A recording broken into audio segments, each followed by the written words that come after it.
a este año, y la vamos a celebrar no con 40 años, sino con una leve modificación del título de 40 años de actividad del Tribunal Constitucional. La verdad es que les quiero agradecer a los dos, tanto a Chema como a Julia, pues el apoyo que desde el primer momento han presentado esta propuesta, que vieron como muy interesante.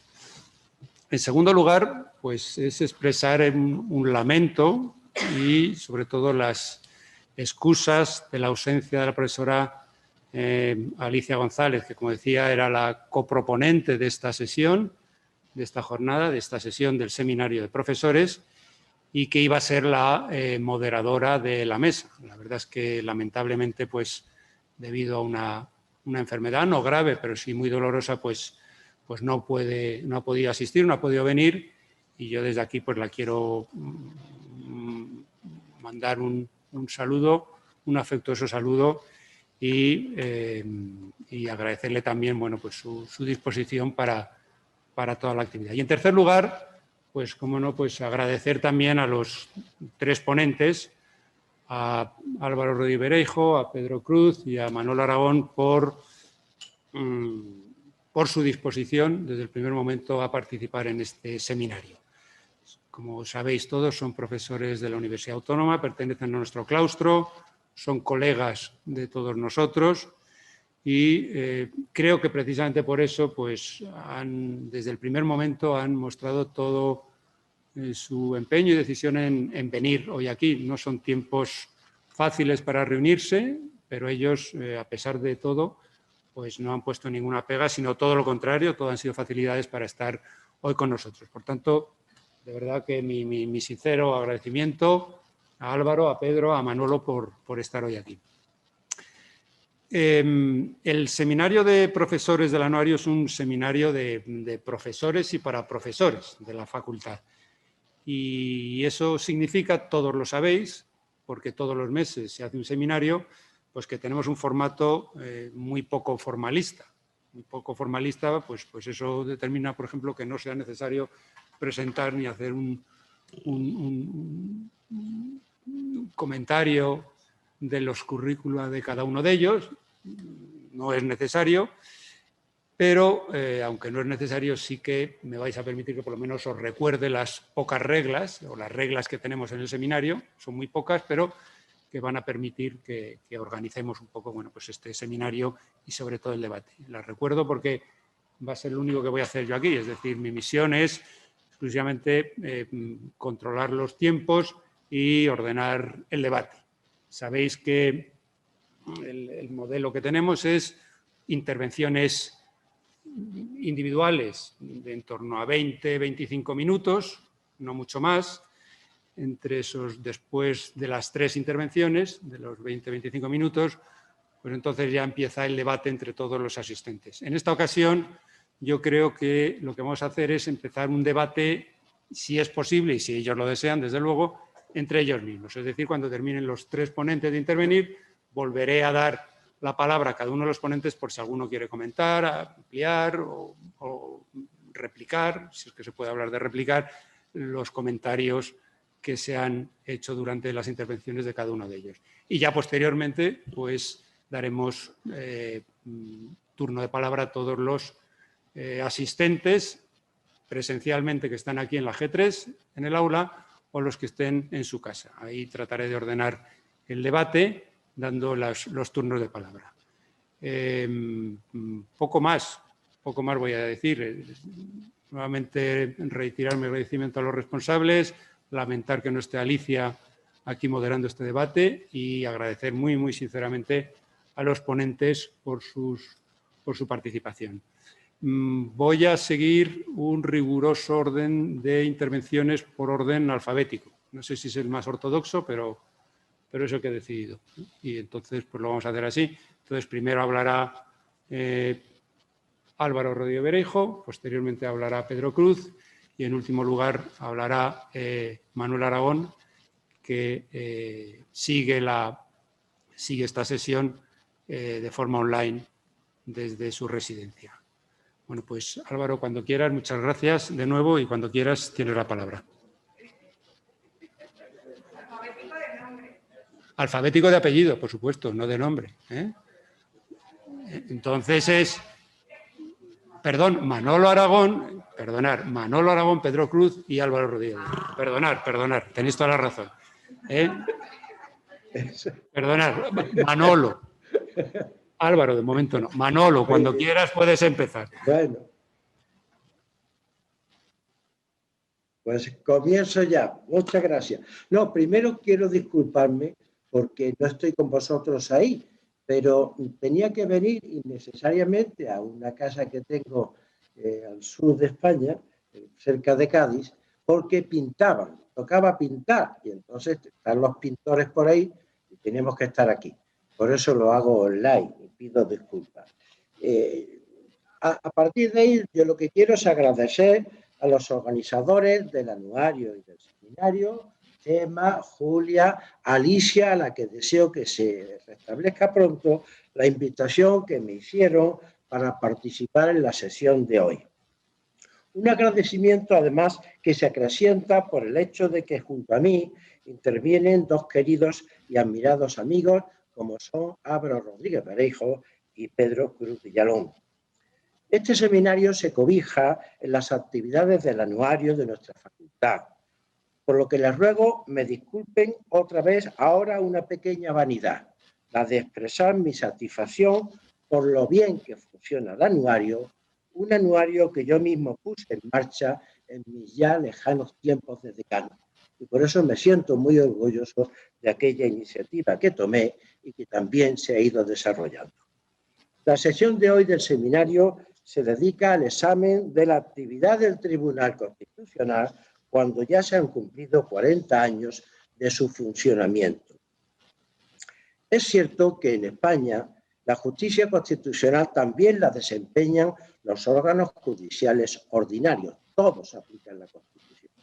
Pero en esa tarea le corresponde al Tribunal Constitucional la función principal y determinante: el control de las leyes, la resolución de conflictos, la protección última o definitiva de determinados derechos fundamentales, además de la que por su posición de supremo intérprete de la Constitución tiene, que es importantísima, pues le toca definir con efectos vinculantes para todos los poderes públicos el significado y alcance de la diversidad de preceptos contenidos en nuestra norma fundamental. Pero no es del uso que ha hecho de sus variadas competencias de lo que yo voy a tratar, sino del papel que el Tribunal ha desempeñado durante estos 40 años en la concreción, desarrollo y consolidación de nuestro Estado constitucional. Por lo tanto, no de su función netamente jurisdiccional, de su función institucional, aunque ambas funciones, como es obvio, están enlazadas en cuanto que la primera, su función institucional, ha sido el vehículo que le ha servido también para poder desarrollar la segunda, o más bien al contrario, en cuanto que la segunda, su función jurisdiccional, ha sido el vehículo que le ha llevado a desempeñar la primera.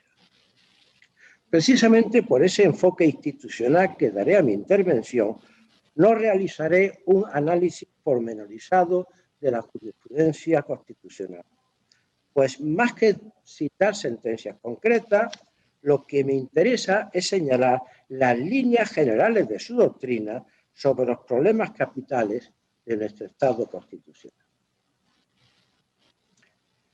La importancia de esa función institucional del Tribunal se ha visto acrecentada por dos razones.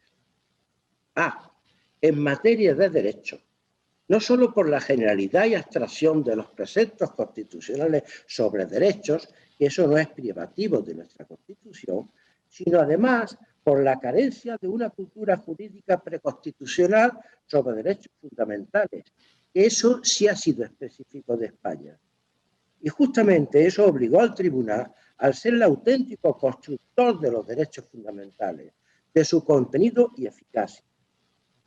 Prácticamente en todos los derechos, en especial sobre igualdad, extrayendo de ese derecho una rica y detallada jurisprudencia, sobre tutela judicial efectiva, concretando una variedad de derechos procesales incluidos en ella, y en fin, hoy puede decirse que la garantía efectiva de los derechos fundamentales es posible ha sido posible, está siendo posible, no solo porque estuviesen previstos en la Constitución, sino gracias a la doctrina del Tribunal Constitucional. B. En materia de la forma democrática del Estado y de la forma parlamentaria de gobierno, esa función también se vio acrecentada por la carencia preconstitucional de una cultura jurídica de Estado democrático y régimen parlamentario.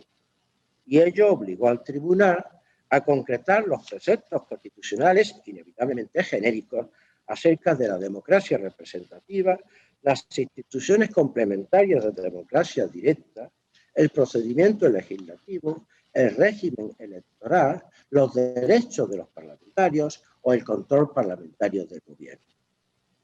C. En materia de organización territorial del Estado, esa función institucional en esta materia ha sido absolutamente primordial y absolutamente necesaria por la complejidad e incluso a veces ambigüedad de los preceptos constitucionales y estatutarios sobre la organización territorial del Estado. Si en todo Estado territorialmente compuesto la función de la jurisdicción constitucional es insustituible, en el nuestro, por las razones que acabo de decir, lo ha sido aún más. A continuación me voy a detener sobre ese cometido del tribunal, sobre este cometido del tribunal acerca de la organización territorial del Estado, pues a mi juicio ha tenido una indudable y trascendental relevancia. Diré más, si en otros ámbitos de la realidad estatal la función institucional del tribunal ha sido crucial, en este de la autonomía territorial, esa función lo ha sido aún más, en cuanto que no solo era conveniente, sino también absolutamente necesario. Por eso voy a detenerme en esa función sobre el Estado autonómico. Hace ya 35 años, en 1986, publiqué un trabajo titulado El Estado Jurisdiccional Autonómico, en el que sostenía que nuestro Estado de comunidades autónomas estaba forzado a ser un Estado autonómico jurisdiccional en cuanto que solo podría funcionar gracias a la jurisprudencia del Tribunal Constitucional sobre la organización territorial del poder. Y el tiempo me ha dado la razón. Y eso es lo que hasta ahora ha sucedido. No es que yo tuviera dotes proféticas, ni mucho menos. Es que la realidad normativa compuesta por la Constitución y los estatutos de autonomía conducía inevitablemente a esa función necesaria e insustituible del tribunal. Es cierto que en todo Estado constitucional democrático la actuación jurisdiccional es importante y necesaria para la interpretación y eficacia y para la aplicación de las prescripciones constitucionales. No hay mejor ejemplo que el realizado por la jurisprudencia de nuestro Tribunal Constitucional, como dije antes, en materia de derechos fundamentales. Es cierto también que en todo Estado compuesto resulta imprescindible para su eficaz funcionamiento la interpretación por la jurisdicción constitucional de las reglas sobre el reparto territorial del poder, de lo que también nos suministra un buen ejemplo la jurisprudencia del Tribunal Supremo norteamericano. Pero no es menos cierto que el protagonismo jurisdiccional se acrecienta en gran medida, como antes dije, cuando en un Estado compuesto, como el nuestro, las reglas jurídicas relativas a la organización territorial del poder tienen, como antes ya apunté, una excesiva complejidad, acompañada de contradicciones e incluso ambigüedades, y es como está el conjunto normativo regulador de nuestro Estado autonómico. A mi juicio, y lo he dicho así varias veces, nuestro Estado autonómico, que tenía una amplia desconstitucionalización, no estaba, sin embargo, completamente desconstitucionalizado, ya que pese a la amplitud que la Constitución otorgaba al principio dispositivo para el surgimiento de las comunidades autónomas y la encomienda que la Constitución hace a los estatutos de autonomía para el desarrollo y conclusión del modelo territorial, nuestra norma fundamental sí establece determinados principios y reglas sobre la organización territorial del poder que los estatutos necesariamente han de respetar.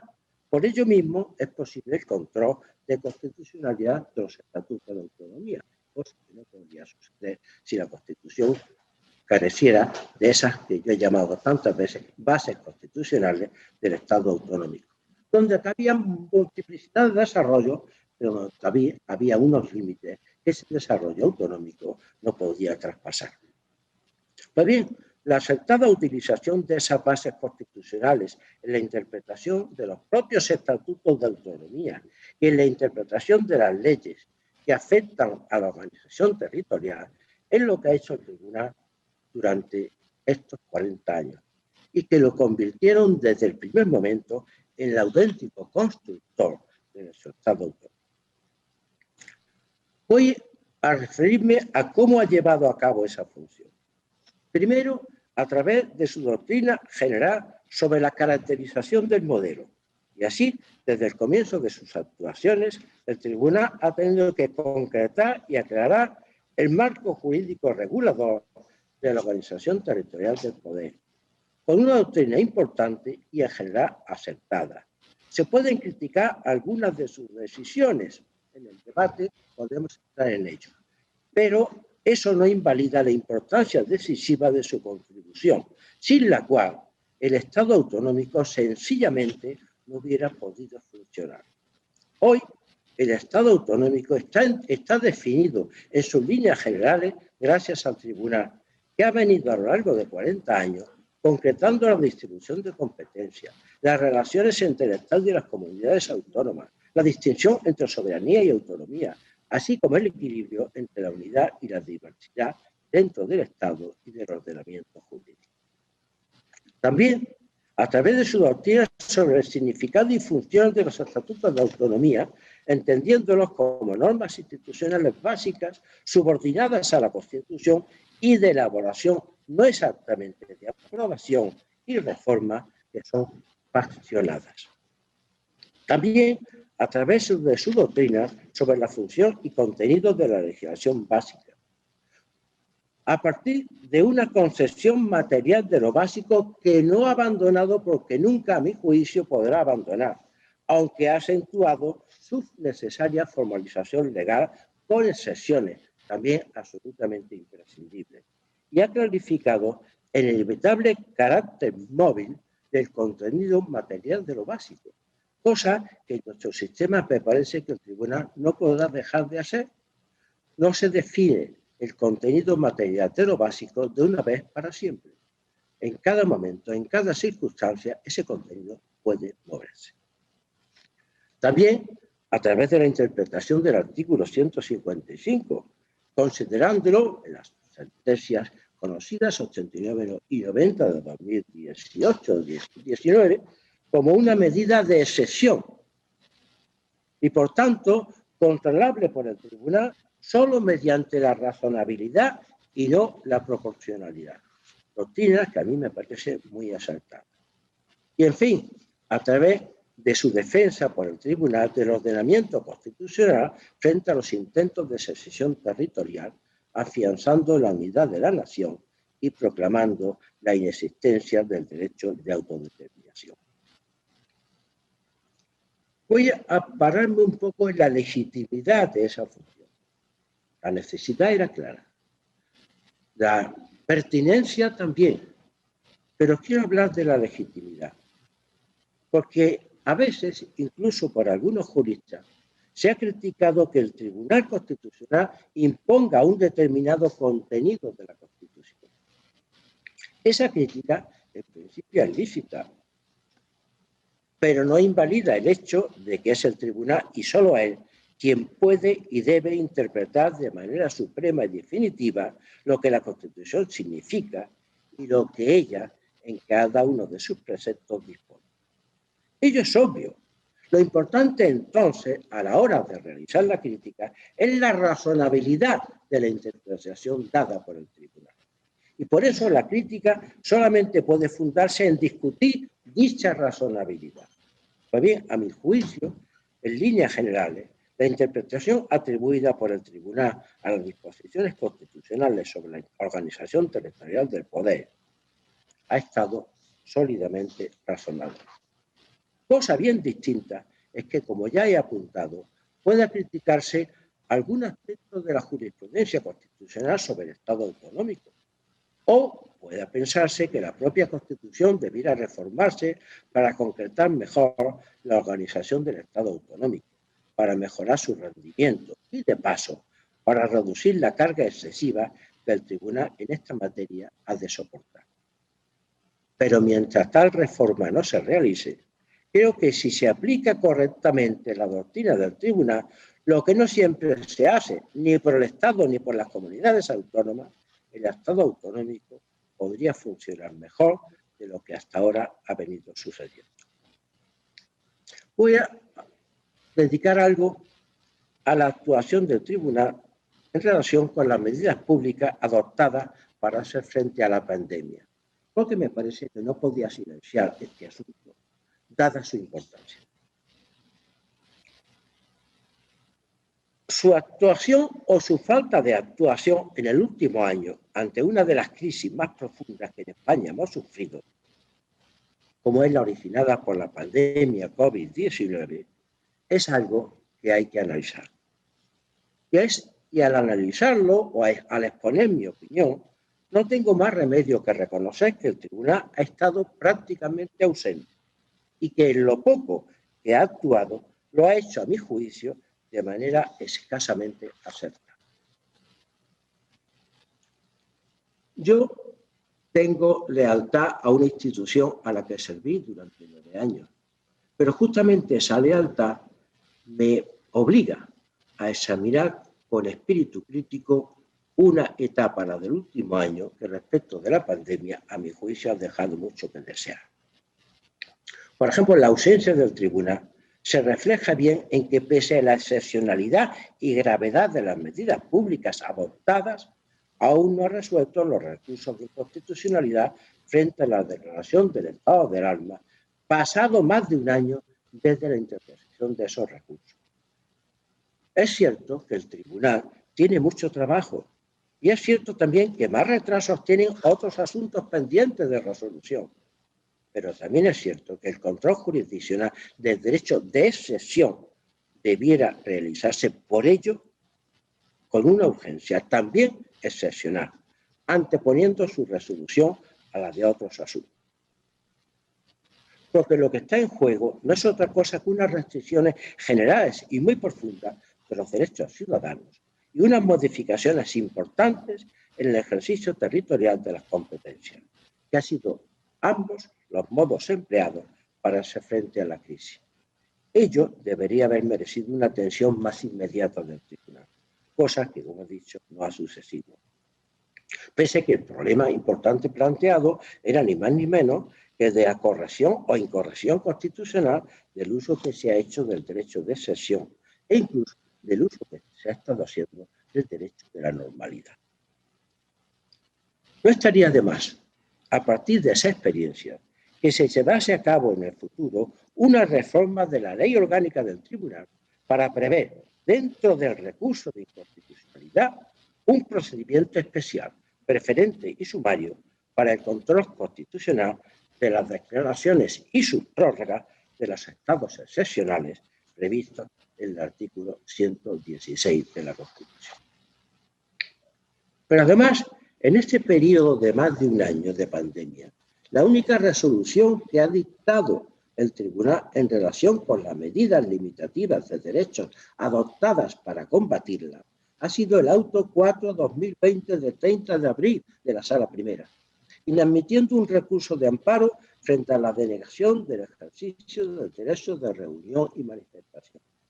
Esa decisión del Tribunal me parece criticable, dicho sea con todo el respeto y lealtad que debo a la institución. Mi crítica se basa en que el Tribunal rehuyó entrar a discutir los problemas esenciales que en ese amparo le fueron planteados. Si bajo el estado de alarma cabía una limitación, pero no una suspensión de derechos.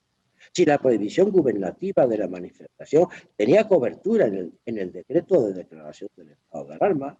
Si bajo el estado de alarma cabía una limitación, pero no una suspensión de derechos. Y, en fin, si la tutela de la salud pública era por sí sola causa suficiente en nuestro ordenamiento constitucional para prohibir incondicionadamente el ejercicio de derechos fundamentales. El Tribunal basó la inadmisión en el simple argumento que ya había utilizado el Tribunal Superior de Justicia al desestimar el recurso contencioso administrativo previamente interpuesto. Ese argumento fue que, pese a las precauciones que a efectos sanitarios habían adoptado los promotores de la reunión o manifestación, el mero hecho de que la misma se celebrase ya ponía en riesgo cierto la salud, dada la gravedad de la pandemia. Con lo cual el tribunal concluyó en que no es verosímil la denunciada violación del derecho fundamental y por eso inadmitió. Así sin más. Aunque el problema no debería estar tan claro o la ausencia de vulneración no debía ser tan patente cuando tuvo que dedicar unas cuantas páginas del auto a explicar, sin conseguirlo a mi juicio, por qué tal lesión no había podido producirse.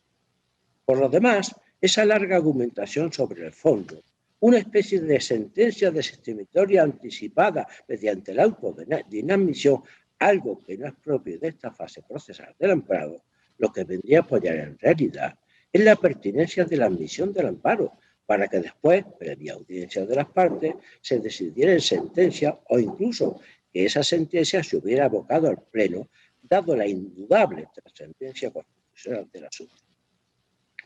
De todos modos, y me estoy alargando en esta crítica porque la verdad me parece importante, de todos modos, lo más llamativo y lo más criticable es que en el mismo auto se confiese en el fundamento jurídico 4b, y cito literalmente, que la discusión sobre si el decreto de declaración del estado de alarma supone o no, de facto y por derivación de la limitación de la libertad deambulatoria del artículo 19 de la Constitución, una limitación excesiva o incluso una supresión del derecho de manifestación, no puede ser abordada ni siquiera a efectos dialécticos en este momento procesal, ni siquiera en este recurso de amparo. Eso se dijo. Sorprendente, pues tal discusión es la que prestaba una especial trascendencia constitucional al amparo, máxime cuando la duda principal sobre la vulneración de derechos ahí tenía su asiento.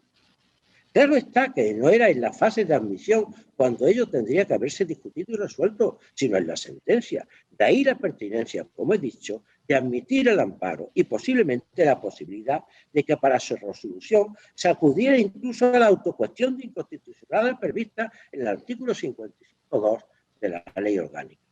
Pero ello hubiera obligado al tribunal a controlar la constitucionalidad de la declaración del estado de alarma, algo que, por lo que se ve, no estaba el tribunal dispuesto a hacer, aunque su cometido no sea solo el de resolver casos fáciles, sino también difíciles y delicados. Para eso está. Una responsabilidad que no hubiera debido rehuir y que está rehuyendo también en los recursos de inconstitucionalidad interpuestos. Digo todo esto con pesar, pero también, como dije antes, desde mi sentido de la lealtad a una institución a la que serví durante 9 años y a la que me siento tan vinculado que pongo de manifiesto críticamente cuando algo, a mi juicio y solo a mi juicio, no se ha hecho como se debería de haber hecho. Pensemos ahora en el futuro. Al margen de las críticas concretas que puedan hacerse, dada la situación de nuestro ordenamiento, el Tribunal Constitucional tendrá que seguir desempeñando esa tarea de construcción del Estado, de concreción del Estado constitucional en general, pero también, sobre todo, de construcción y reconstrucción del Estado autonómico que ha venido realizando y que va a tener que seguir realizando en el futuro, porque posibilidades de una reforma constitucional que aclare la distribución territorial del poder no están hoy a la vista. Pero para que sea más efectiva esa función en el futuro, me parece conveniente que cuanto antes se resuelvan determinados problemas que afectan al propio tribunal. Unos son estructurales, respecto de la designación de sus magistrados, de la crítica de las cuotas, la crítica al retraso en las renovaciones, problemas de las renovaciones parciales en bloque, la apariencia de la politización que el reparto por cuotas trae consigo. Ahora bien, la resolución de ese problema no está en las manos del tribunal, sino en las manos de los partidos e instituciones que participan en la designación de los magistrados. Otro problema es la mejora en la redacción de la sentencia, eliminando los excesivos retrasos también en decidir. Y ese problema, redactar mejor su sentencia y eliminar en lo posible retrasos ya incluso excesivos, está en las propias manos del tribunal. Pero también unos problemas que no son estructurales, sino doctrinales. Por ejemplo, uno de los problemas es la laxitud de su doctrina sobre los decretos leyes y las leyes ómnibus. Aunque debo reconocer que, a menos sobre los decretos leyes, el control de constitucionalidad está en los últimos 2 o 3 años y más recientemente aún acrecentando su rigor, pero sin llegar aún al grado de exigencia que, a mi juicio, la Constitución requiere. También otro problema es la discutible doctrina última acerca de la prevalencia del derecho del Estado sobre el de las comunidades autónomas, que, en mi juicio, debería revisarse, o al menos precisarse y aclararse. También otro problema doctrinal es la no completa asunción por la doctrina del Tribunal de la conexión entre Constitución y Derecho de la Unión Europea, aunque apunto que en los últimos años se han dado algunos pasos en tal sentido, pero a mi juicio aún incompleto. También otro problema doctrinal es la administración imprecisa que se está haciendo de las reformas del recurso de amparo efectuada en el año 2007. Administración imprecisa que resta eficacia a la reforma y provoca diferencias de criterio entre una y otra sala, introduciendo cierto grado de inseguridad jurídica en la fase de admisión. Y por último, pues los excesos de utilizar a veces con demasiada profusión las sentencias interpretativas en supuestos de clara inconstitucionalidad y de aplicación ya de una doctrina interpretativa que el tribunal había hecho en relación con los estatutos y que no tiene por qué repetir en relación con las leyes. Que si no se adaptan las leyes a esa doctrina, ya no es un problema de realizar una sentencia interpretativa, es un problema de dictar la inconstitucionalidad, a mi juicio. Y voy terminando, pues ya tengo el tiempo cubierto. ¿Qué balance se puede hacer de la actividad del tribunal durante estos 40 años? A mí me parece que el balance es muy positivo, al margen de que se pueda discrepar de resoluciones concretas, de alguna línea doctrinal concreta o de lo que está pasando en el último año. Yo creo que, en términos generales, el tribunal ha cumplido una importantísima función institucional. Ha sido el auténtico constructor del Estado autonómico y ha sido también, en parte, el auténtico realizador del Estado democrático. Pero claro, esto seguirá siéndolo así en el futuro, pero no podemos olvidar que el correcto desarrollo de la democracia constitucional no puede sostenerse solo en el buen hacer del tribunal si al mismo tiempo no se da en la actuación del poder político formalizado en gobiernos y parlamentos, pero dependientes de los partidos, esa misma buena hacer. Y hoy, por lo menos a mi juicio, estamos en una penosa situación, en un declive de las funciones del Parlamento, en una desbordante función de gobierno, alérgica al control y, sin embargo, más empeñada en comunicar que en gobernar. Y también en una transformación cesarista de los partidos por la mala introducción en España de un sistema que no nos conviene, que es el de las primarias. No creo que esos problemas pueda solucionarlos por sí solo el Tribunal Constitucional, pues pertenecen más al ámbito de la política que de la jurisdicción. Pero sí creo que al menos puede ayudar a resolverlo si alguno de sus problemas, que sí no son propios, que puede resolver, lo resuelve y por tanto si acrecienta su legitimación, sostenida durante 40 años, pero algo debilitada en el presente. Con esa esperanza de que el tribunal no solamente continúe en su buena actividad, sino que mejore algunos de los problemas de la misma, termino mi exposición sobre la actividad del tribunal durante estos 40 años. Muchas gracias, Manolo. Muchas gracias por tu intervención. En segundo lugar, le cedo la palabra a Pedro Cruz, al que también agradezco, para que en torno a 20-25 minutos haga su exposición. Gracias, Pedro.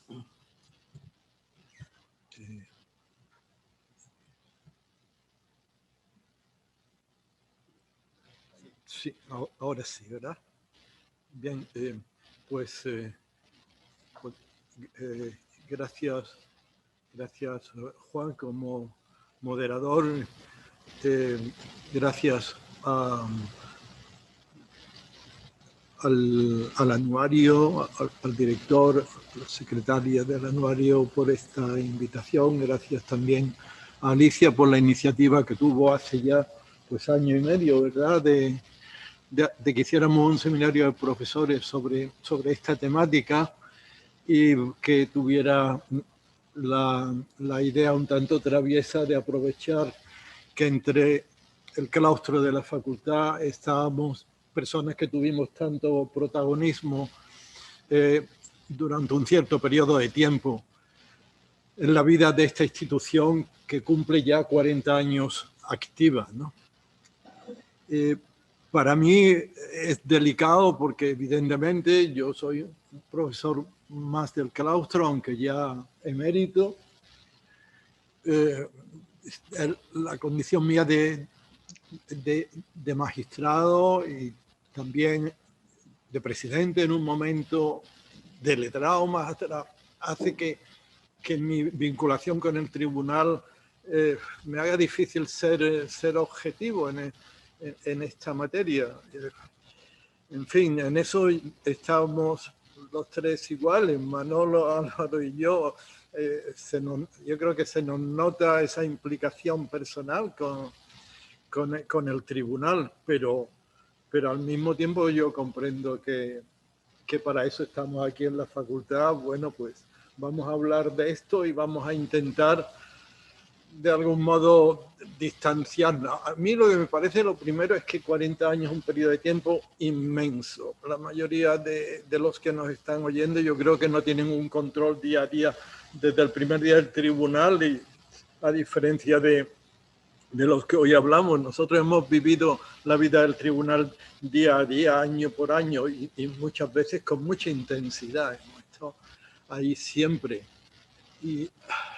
Y yo creo que eso complica la cosa, pero bueno, también tiene algunas ventajas, y eso se ha visto en la intervención de Manolo y seguro que se verá en la de Álvaro, y por supuesto yo creo que también en la mía, que tenemos un conocimiento que añade un plusvalor a una sesión de seminario como esta.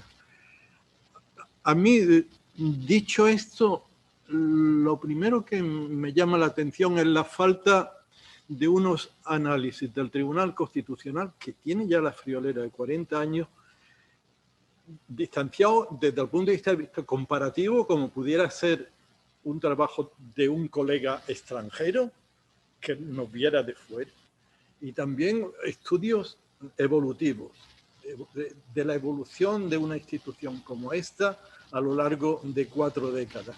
Yo creo que ahí hay un déficit bastante claro y que se explica por distintas razones, por la forma como se trabaja, cómo se investiga sobre una institución como esta, seguramente excesivamente parcelada por parcelas y eso. Y las obras de largo aliento pues faltan y las echamos de menos. Y bueno, para Alemania ha tenido que ser un americano quien haya escrito recientemente una visión de conjunto del Tribunal Constitucional alemán. A mí me gustaría que a lo mejor un extranjero tuviera ese detalle con nosotros, ¿no? Que estudiase cómo se ve nuestra institución, y algo diré sobre eso. Igual que me gustaría que alguien con, digamos, con una especial sensibilidad para el tratamiento evolutivo de una institución, no sé si un historiador contemporáneo o un jurista historiador sería la persona adecuada, pero esas dos dimensiones, la dimensión comparada y la dimensión evolutiva, hubieran sido perfectamente tratables a la altura en la que nos encontramos, ¿no? Y sobre eso hay poco. He estado pensando en estos días también sobre el tema del archivo del tribunal. Y ahí, por una parte, yo soy consciente de que hay una asignatura pendiente por parte del tribunal de ir abriendo los archivos del tribunal, por lo menos la década de los 80 o por lo menos la primera mitad de los 80, que fue básica, ¿no? El archivo existe, en buena medida está digitalizado, pero el tribunal yo creo que ya va siendo hora de que adopte un criterio. En Alemania ha sido un proceso que ha requerido incluso la intervención del legislador, dadas un poco las autodefensas del tribunal para abrir. Al final se ha decidido que en lo que se refiere a lo más íntimo de lo que se conserva, que se abra al cabo de 60 años. Bueno, pues ya tenemos monografías que tratan con todo el material que está en el Bundesarchiv en Florencia, porque allí está, perdón, Florencia es Luxemburgo, es la Unión Europea. En Alemania es en Coblenza, ¿no?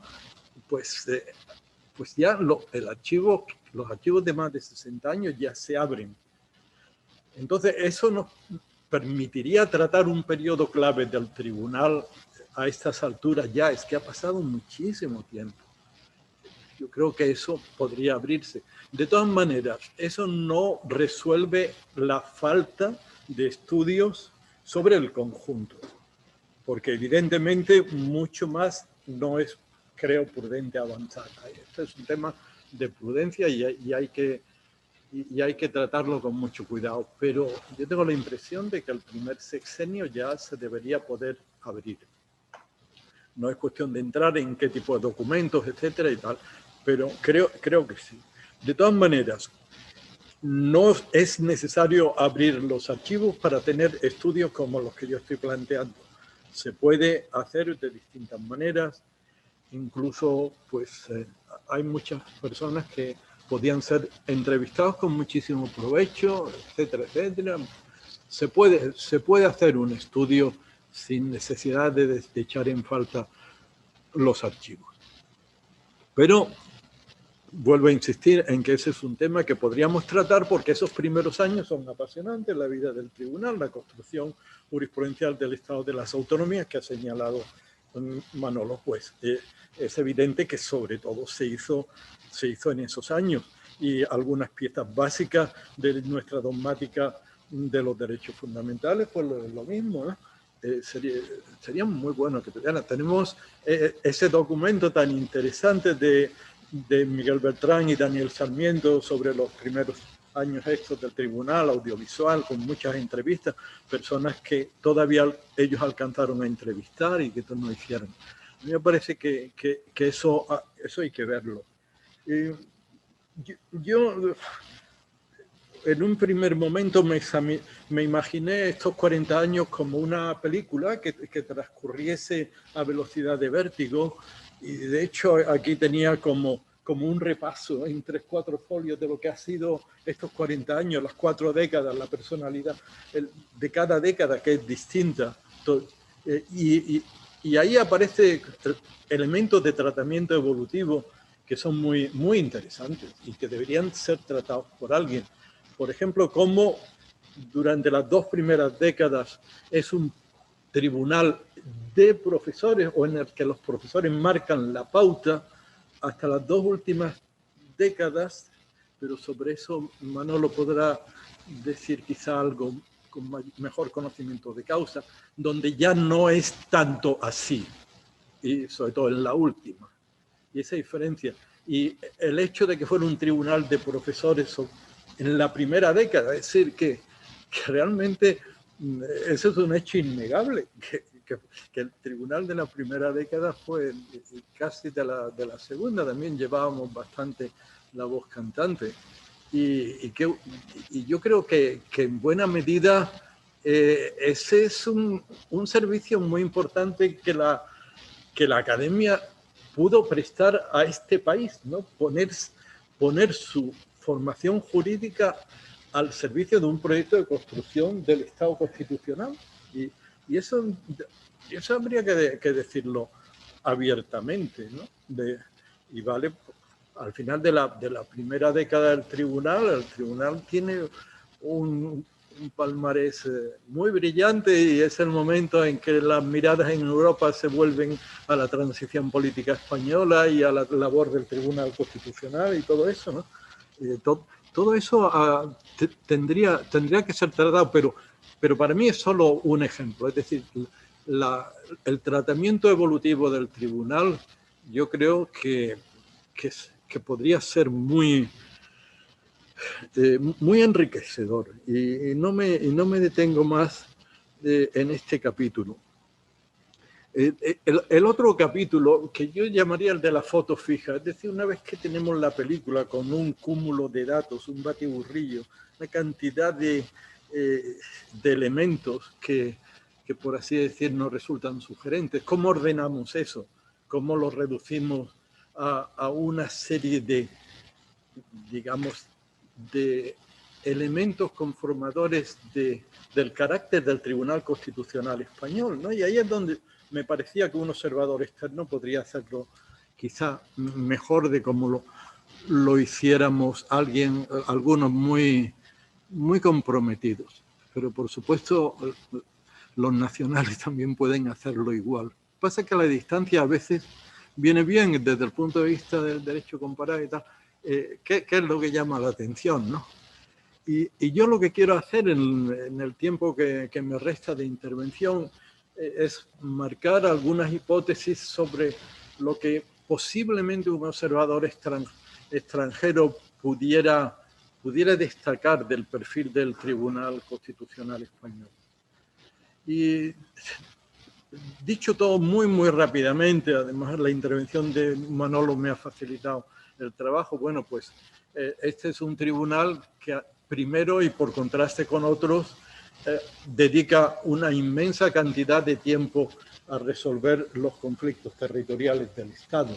Es decir, en tribunales comparables al nuestro, el volumen de dedicación a la dimensión territorialmente descentralizada del correspondiente Estado, y me refiero lógicamente a los federales como Alemania o Austria, pues es mucho más baja. Y eso explica también, yo creo, algunas actitudes del tribunal, cómo reparte su trabajo y todo eso, pero esa es una singularidad del tribunal español, y yo creo que un observador extranjero lo destacaría. A mí me parece que destacaría también un tribunal que está solitario como institución constitucional, que es, y para mí que es la primera institución constitucional del Estado. Otros tribunales tienen una compañía, que es la compañía del legislador de reforma de la Constitución. Y esa compañía el tribunal no la ha tenido. Al principio no la notaba tanto porque era una Constitución nueva, pero conforme ha ido pasando por el tiempo se ha sentido cada vez más solitario en eso. Y si se piensa que el que no tenga esa compañía lo hace más potente, yo creo que se engaña. Es decir, un tribunal constitucional necesita tener al lado esa especie de válvula de seguridad que supone el legislador de reforma. Él sabe que si dice esto está aprobado por una mayoría insuficiente, no va a tener la posibilidad, sobre todo si la mayoría que se requiere es la de reforma de la Constitución, de que venga el reformador de la Constitución a sustituirla. Por otro lado, desde el momento en que no hay reforma de la Constitución, hay una tentación de sustituir a ese órgano, de sustituir al reformador de la Constitución. Y cuanto más vieja se hace la Constitución, esa tentación es más fuerte y viene un problema de activismo y de otro tipo, ¿no? Por tanto, ese es otro elemento. Hay una añoranza del legislador de reforma. Y hay una añoranza mucho más, ¿cómo diría yo?, psicológica, que es la añoranza del tribunal de la primera década, que lo tenemos muy idealizado y con razón, casi con seguridad, ¿no?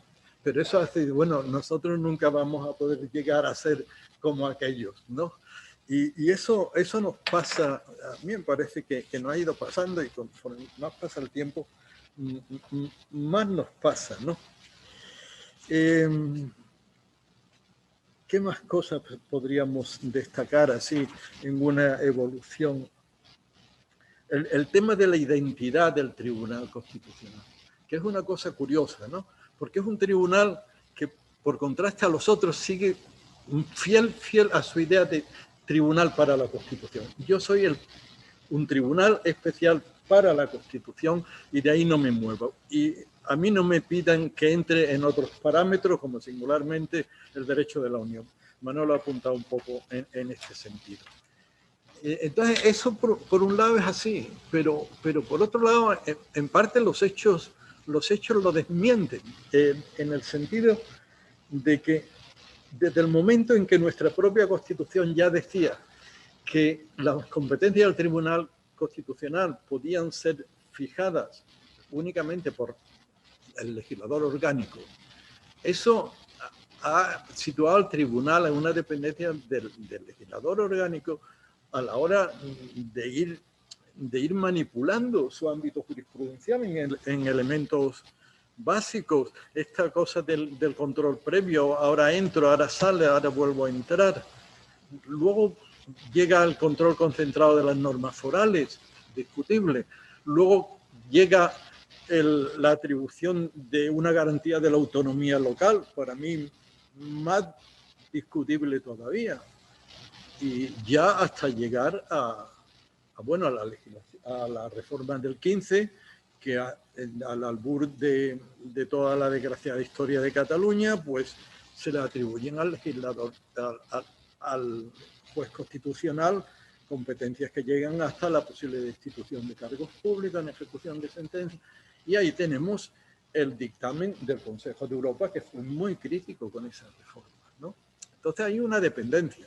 Claro, esa misma dependencia hace que ahora esté en trámite la derogación de esa reforma del año 15, ¿no?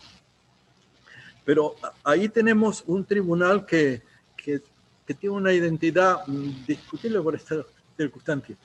Y todavía en el tema de la identidad, yo últimamente he estado pensando cada vez más si la verdadera identidad del Tribunal Constitucional no se encuentra en esta competencia omnímoda, universal, irrestricta, por así decir, de control de todas y cada una de las resoluciones judiciales, de todos y cada uno de los tribunales que resuelven en última instancia. Eso no ha cambiado.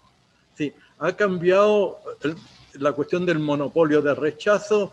Ahora pues ya sabemos que ese es un principio que está bastante degradado con nuestra condición de Estado miembro de la Unión, pero esta posibilidad de censurar cualquier resolución firme desde la perspectiva de la Constitución es que casi que no tiene parangón. Y digo que no tiene parangón porque, y esta es otra reflexión, en Alemania, donde la situación de entrada es la misma, hubo desde el principio una cierta preocupación por dejar a los tribunales de justicia un espacio de autonomía constitucional, por así decir, ¿no?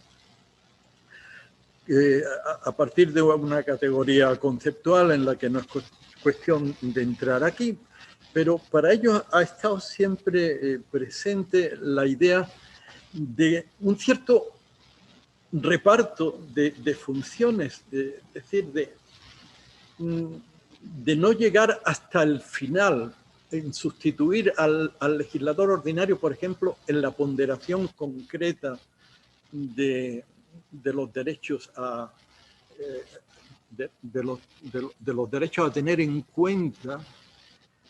Y todo esto es muy español, tiene que ver con la transición, tiene que ver con que a la altura de diciembre del 78 lo que era la Administración de Justicia Preconstitucional se convierte en el tercer poder del Estado, sin más ni más, sin transición ninguna.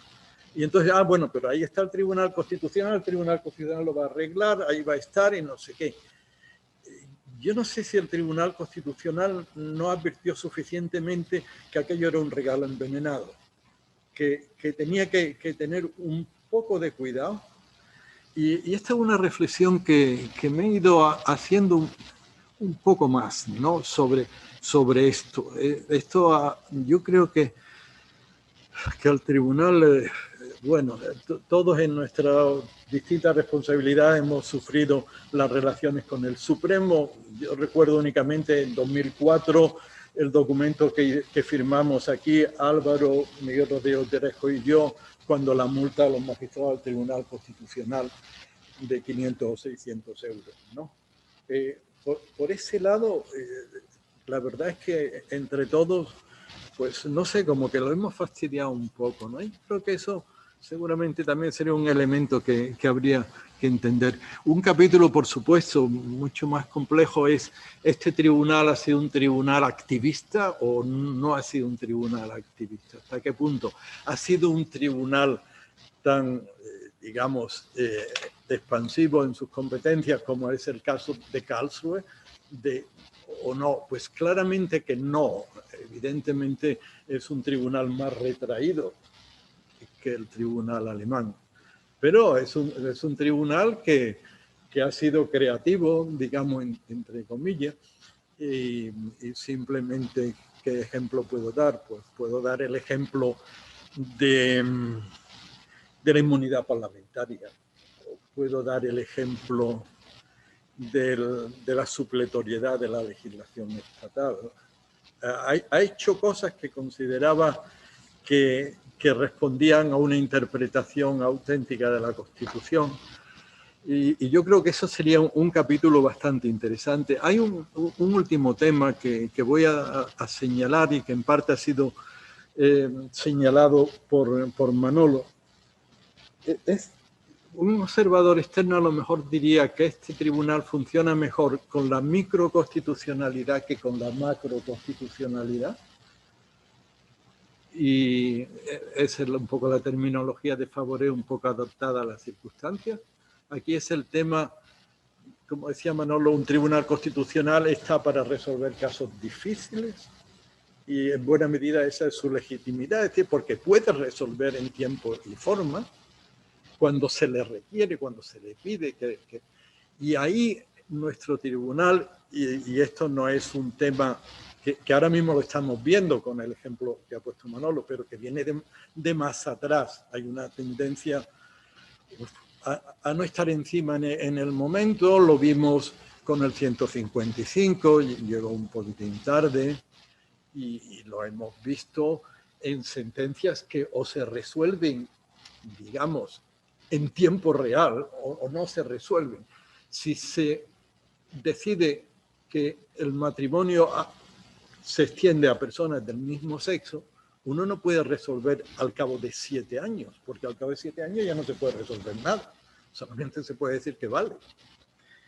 Y ahora mismo tenemos un ejemplo que está en la mente de todos, que es un recurso admitido a trámite y con un auto, según me dicen, donde se acordó tratarlo prioritariamente, y eso fue en el año 10, la reforma, en fin, la ley de plazos en materia de aborto. Entonces, ahí hay un déficit que lo señalaba Manolo y que yo comparto, porque esa es la legitimidad del tribunal, resolver las cuestiones, porque las cuestiones más menores, para eso a lo mejor no necesitábamos un tribunal constitucional.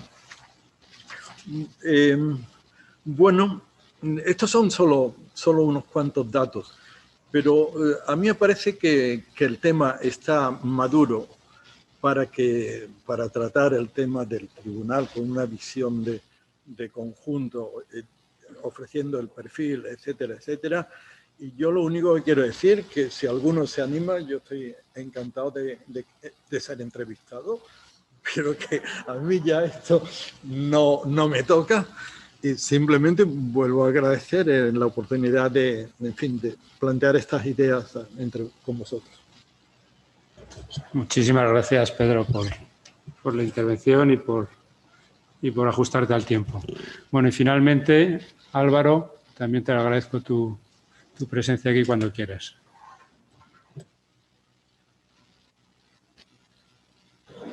Así es. Bueno, yo quiero reiterar lo mismo antes de exponer lo que quiero decir, que es una alegría y una satisfacción compartir este momento con Manolo y con Pedro, y que me da ocasión de volver a esto que ha sido durante, yo diría que la mitad de mi vida, mi casa. Yo voy a hacer una intervención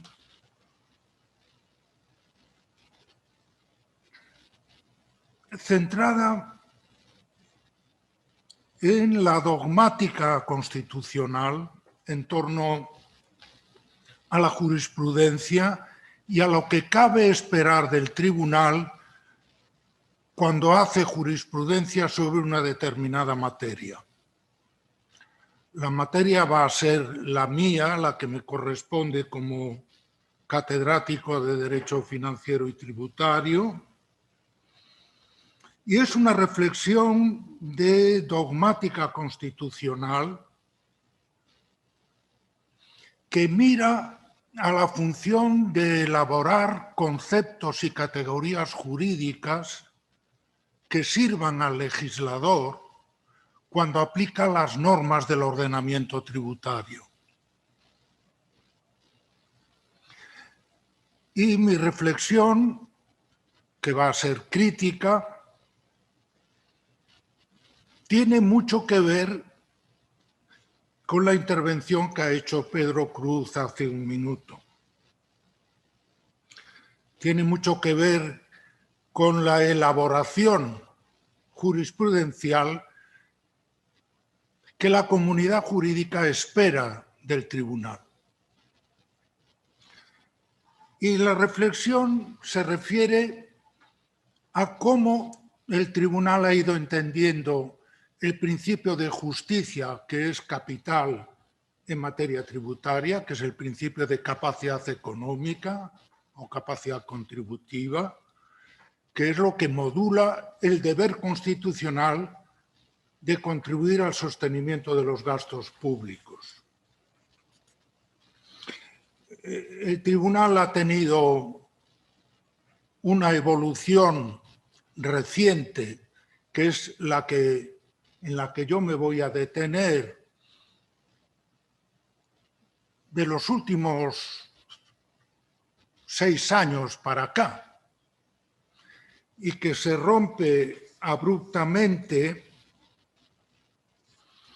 en 2008, en una sentencia que tiene forma de auto, primera sorpresa, aunque su formato es el de sentencia, sobre un tributo completamente marginal dentro del sistema tributario, que era la tasa fiscal de juego, que aunque se llama tasa es un impuesto. Y en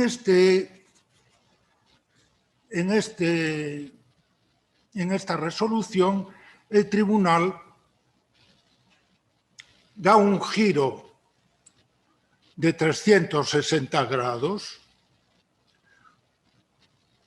a lo que había sido la jurisprudencia asentada del tribunal sobre el principio de capacidad económica como límite y medida de justicia en la aplicación de todos los tributos.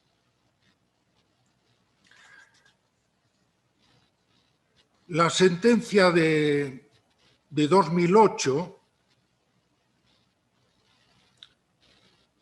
hace un distingo según que el principio de capacidad económica se aplique como fundamento de la imposición, que el tribunal sigue manteniendo que es exigible de todo tributo, a la dimensión del principio de capacidad económica como medida de la contribución de cada uno, que dice que solo se aplicará a aquellos impuestos que por su relevancia o por su dimensión ocupen una posición preeminente dentro del conjunto del sistema tributario.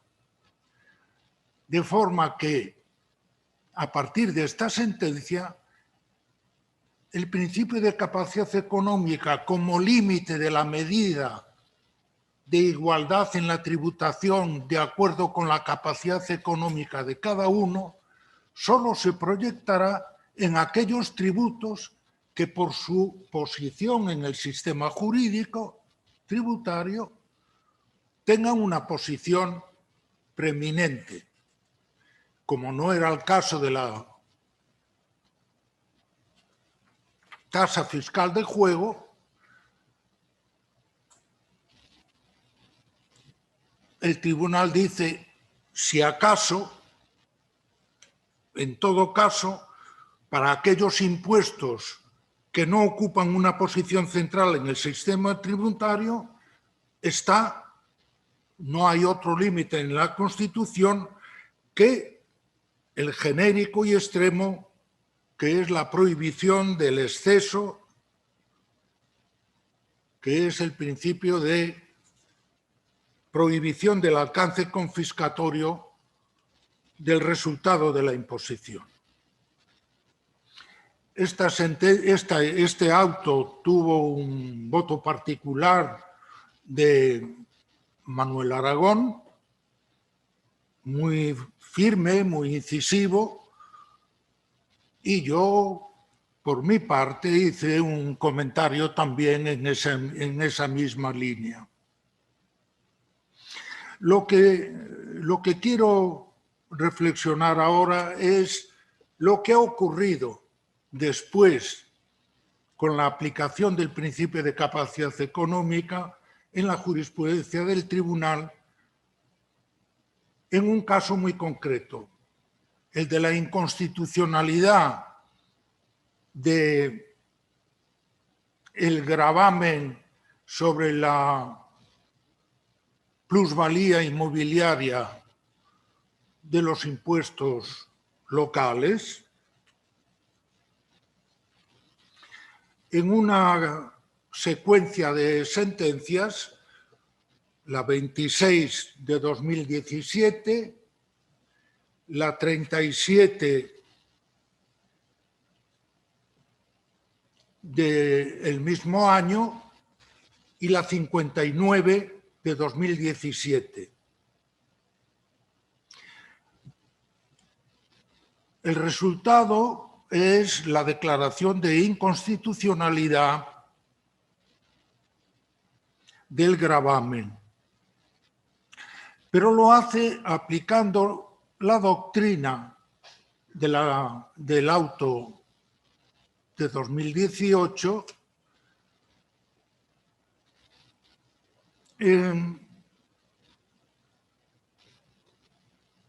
de una manera contradictoria,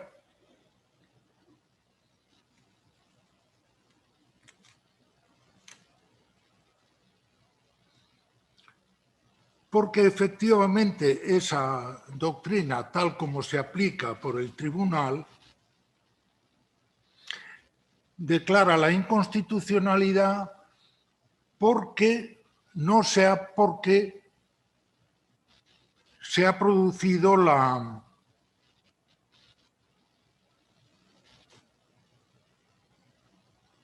una inexistencia de un incremento patrimonial en la aplicación del impuesto.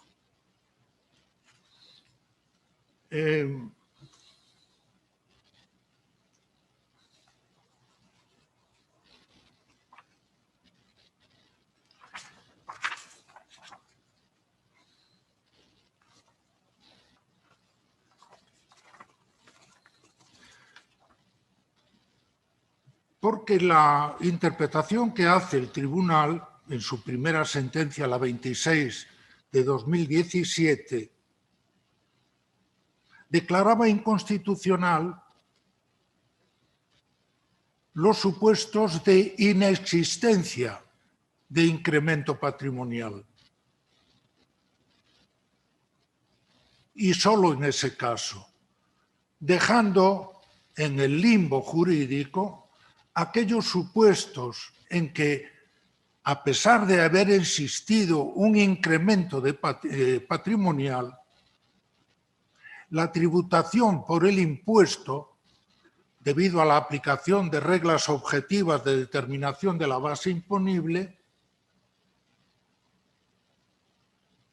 era inferior a la cuota impositiva liquidada de acuerdo con esas normas objetivas de estimación de la base imponible.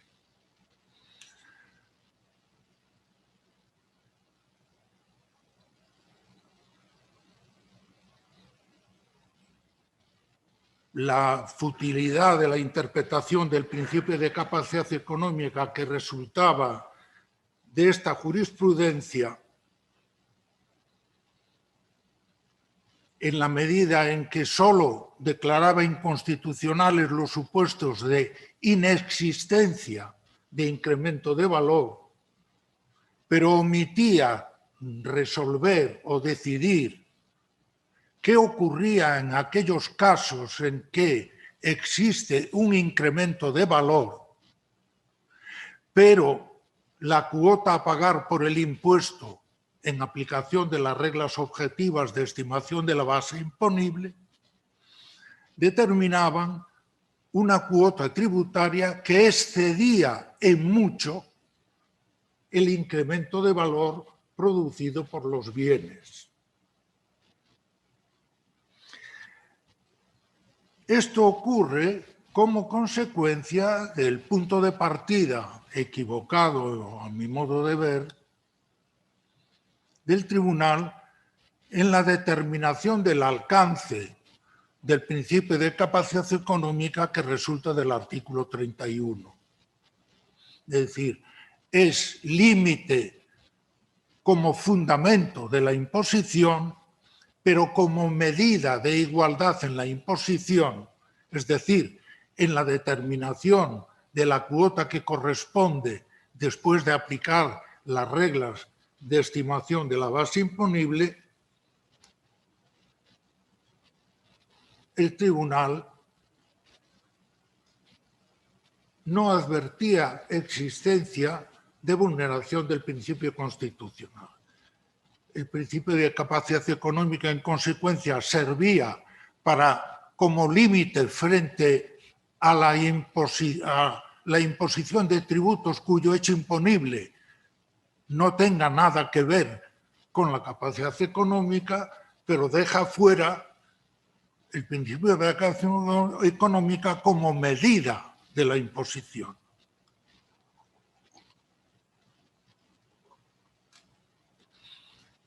La doctrina fue extraordinariamente crítica con esta interpretación del principio de capacidad económica.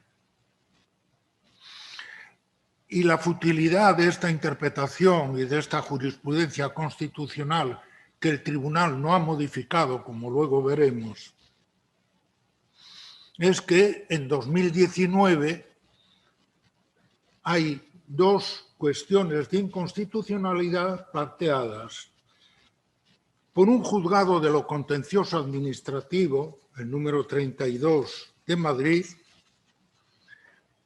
y otro por la Sala Tercera, sección segunda de lo contencioso del Tribunal Supremo.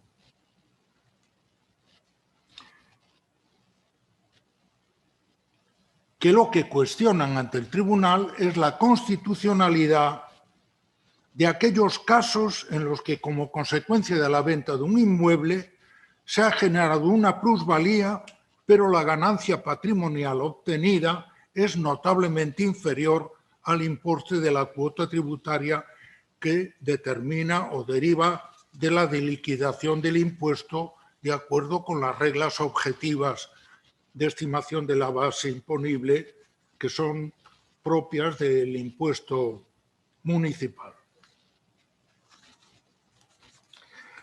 De estas dos cuestiones de inconstitucionalidad, el tribunal resuelve la primera del tribunal del juzgado de lo contencioso administrativo número 32 y luego inadmite por pérdida sobrevenida de objeto la planteada por el Tribunal Supremo. El Tribunal Supremo hace una cuestión de inconstitucionalidad muy enjundiosa, extensa,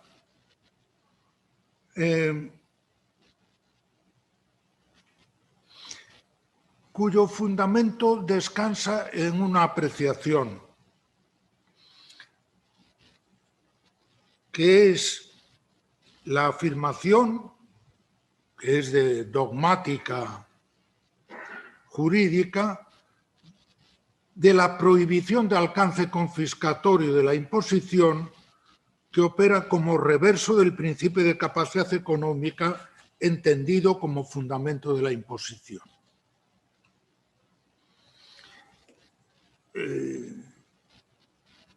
El Tribunal Constitucional resuelve esta sentencia, este problema en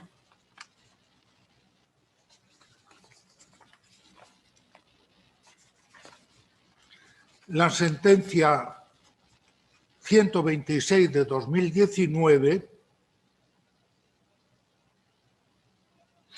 declarando la inconstitucionalidad de una cuota tributaria porque la diferencia entre el precio de venta y de compra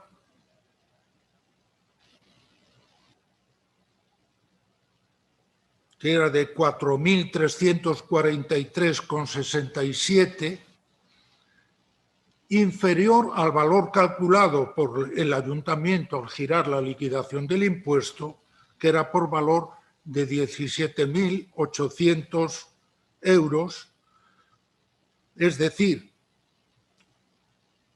practicar en consecuencia una cuota de 3.560 que suponía el 83,89% de la diferencia entre el precio de compra y de venta.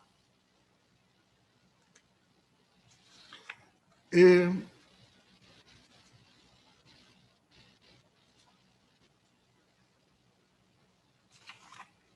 Tribunal Constitucional en esta sentencia es afrontar un problema de justicia tributaria en el impuesto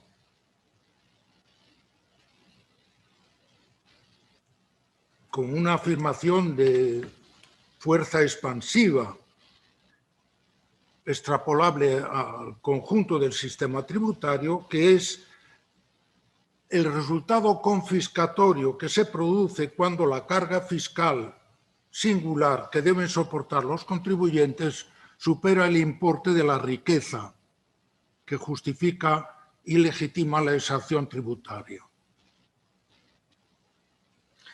Y el tribunal declara que es inconstitucional ese exceso de tributación por vulneración del principio de capacidad económica y de la prohibición de confiscatoriedad.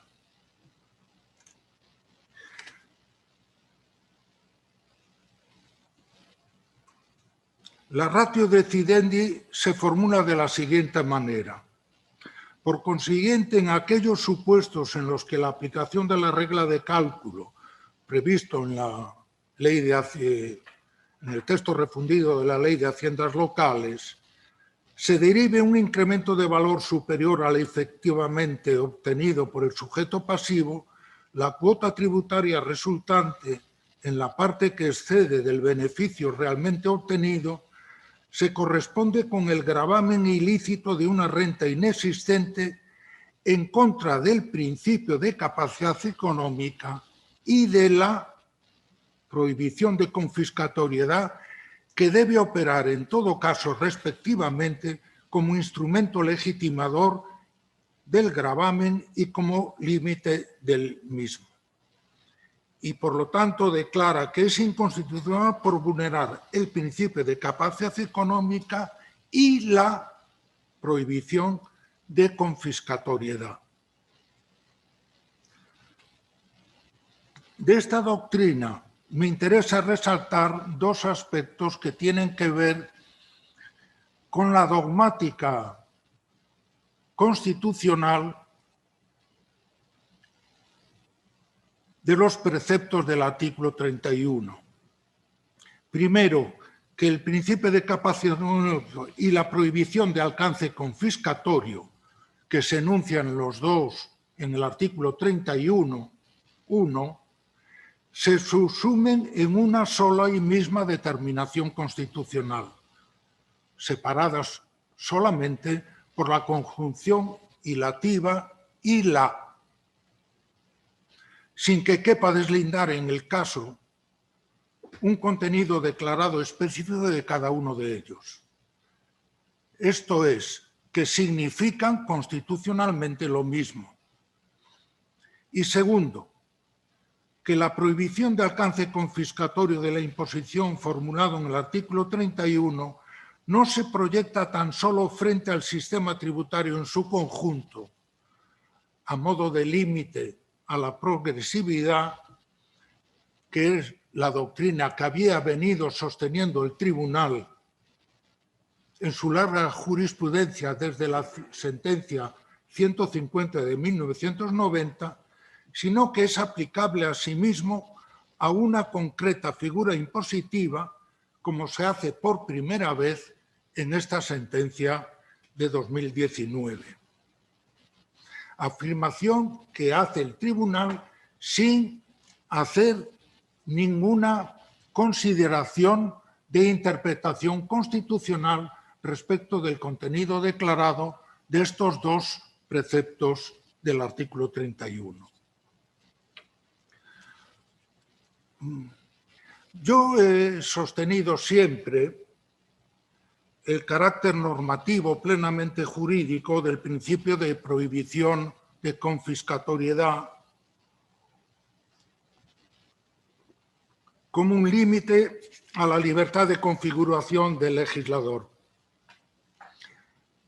Incluso frente a la doctrina mayoritaria que entendía que esto era una reiteración inútil de la Constitución, que era un precepto, el de la prohibición de alcance confiscatorio, que tenía sentido político, pero no estrictamente jurídico, que era una redundancia respecto de lo que ya dice por sí mismo el límite del principio de capacidad económica, y yo lo he entendido siempre como un principio constitucional con personalidad propia y que viene a establecer un límite que podríamos asimilar a la prohibición del exceso, de acuerdo con un criterio de proporcionalidad propio del Estado de Derecho.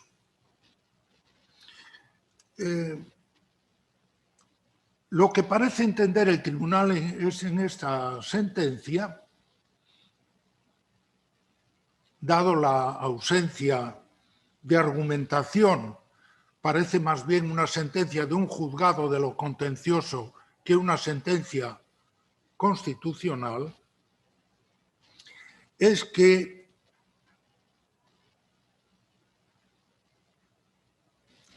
principio de capacidad económica y prohibición del exceso de prohibición de confiscación tienen un ámbito coextenso y significan lo mismo.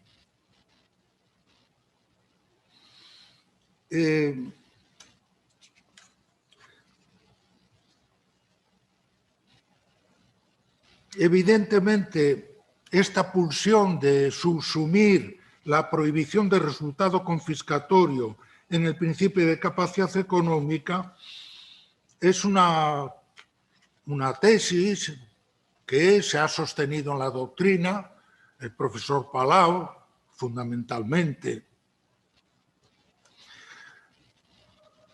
Pero, en mi opinión, si la ratio legis de la prohibición de alcance confiscatorio es la interdicción del exceso en la imposición en garantía del derecho de propiedad privada, su aplicación como límite debe ser en aquellos casos que van más allá de lo que ya cubre por sí mismo el principio de capacidad económica y resulte afectado el contenido esencial del derecho de propiedad. Evidentemente, el control constitucional desde el canon de la violación del derecho de propiedad es mucho más complejo, pero es evidente que todo impuesto de alcance o resultado confiscatorio que afecte al contenido esencial del derecho a la propiedad del artículo 33 es necesariamente contrario al principio de capacidad económica. Pero la cuestión que deja en el aire esta jurisprudencia, debido a la carencia de argumentación constitucional en la aplicación de una decisión de inconstitucionalidad, es si también es cierta la proposición contraria, es decir, que todo impuesto o acto de imposición que vulnere la capacidad económica es necesariamente también confiscatorio en el sentido constitucional del precepto. Desde una perspectiva dogmática, cuando todo está junto o mezclado, cabe plantearse metodológicamente si no sería conveniente delimitar el campo aislando cada uno de los componentes para una mejor precisión y análisis del alcance y efectos jurídicos de cada una de estas dos determinaciones constitucionales del artículo 31. Y por otra parte, la determinación del contenido declarado de un precepto constitucional basándose en la declaración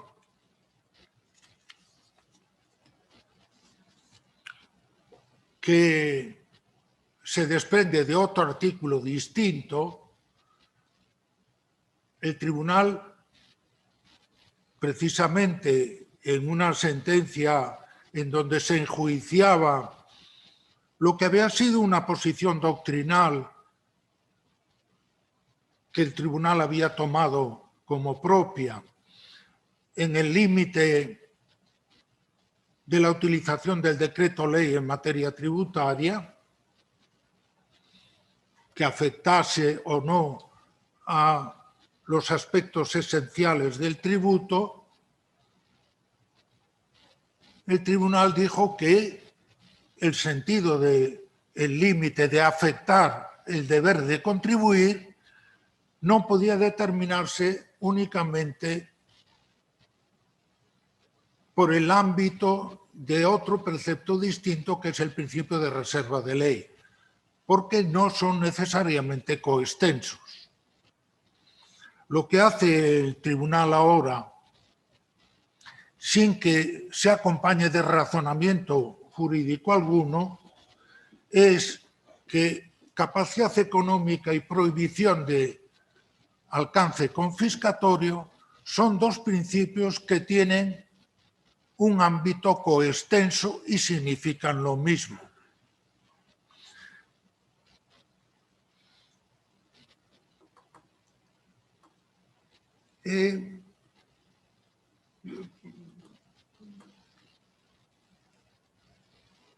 Esta reflexión enlaza con lo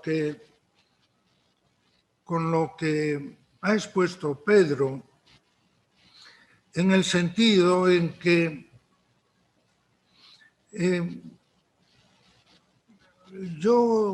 a mí me ha ocurrido lo que supongo que a muchos otros, después de la dedicación al Tribunal Constitucional, que veo el trabajo y la dedicación y la obra del Tribunal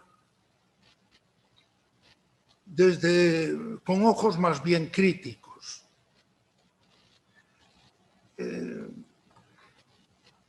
Y yo, más que una falta de estudio y de distanciamiento en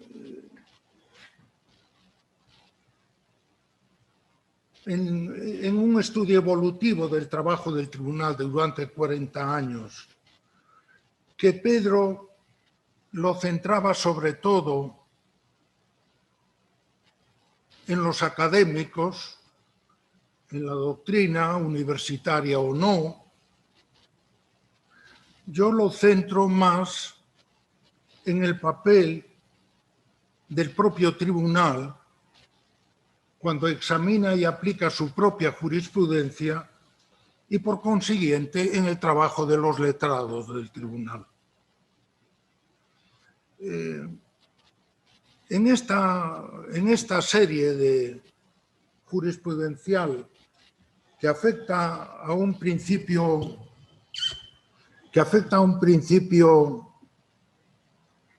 capital en el sistema tributario desde el punto de vista de la exigencia de justicia,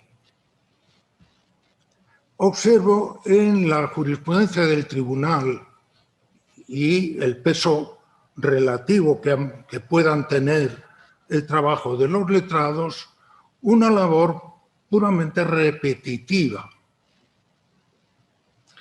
Y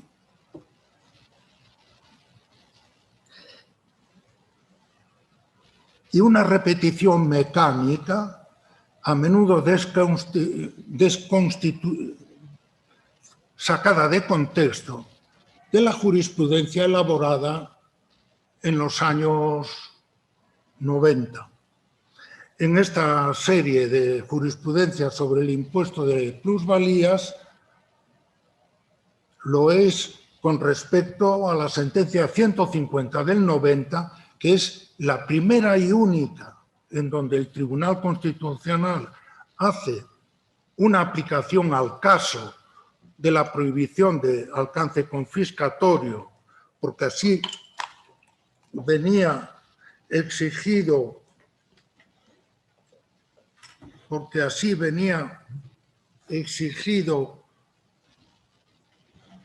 por el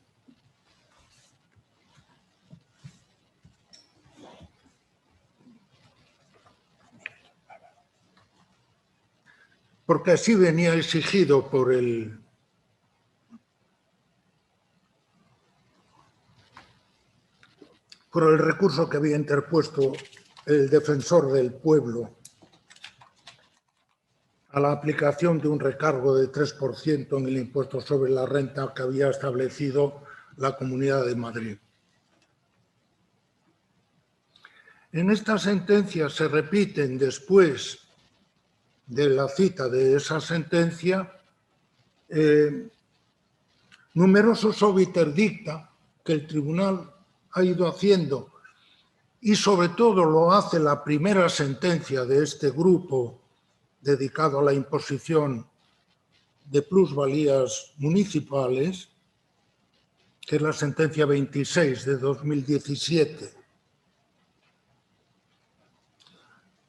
Esta técnica, que es repetir un obiter dicta o reiterar un obiter dicta que se va repitiendo a lo largo de la jurisprudencia, y luego ese obiter dicta sirve de apoyo en una sentencia en donde esos obiter dicta sirven de apoyo para la ratio decidendi de una sentencia, que es lo que ocurre con la sentencia de 126 de 2019. que por lo demás, desde el punto de vista conceptual,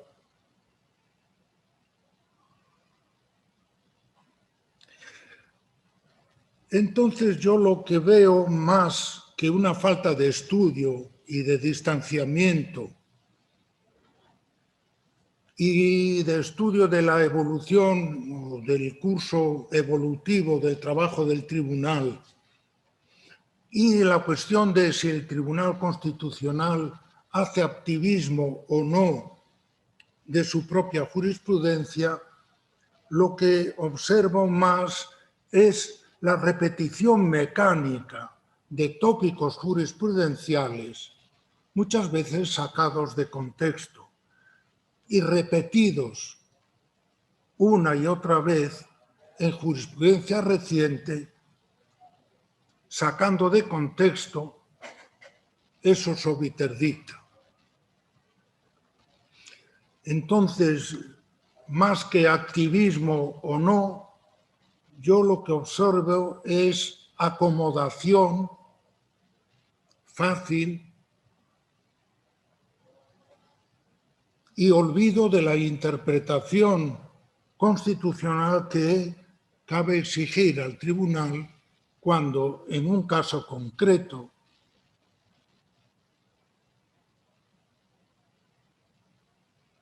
se enfrenta ante la tarea de determinar cuál es el contenido declarado de un precepto constitucional, en este caso, la prohibición de alcance confiscatorio de la imposición,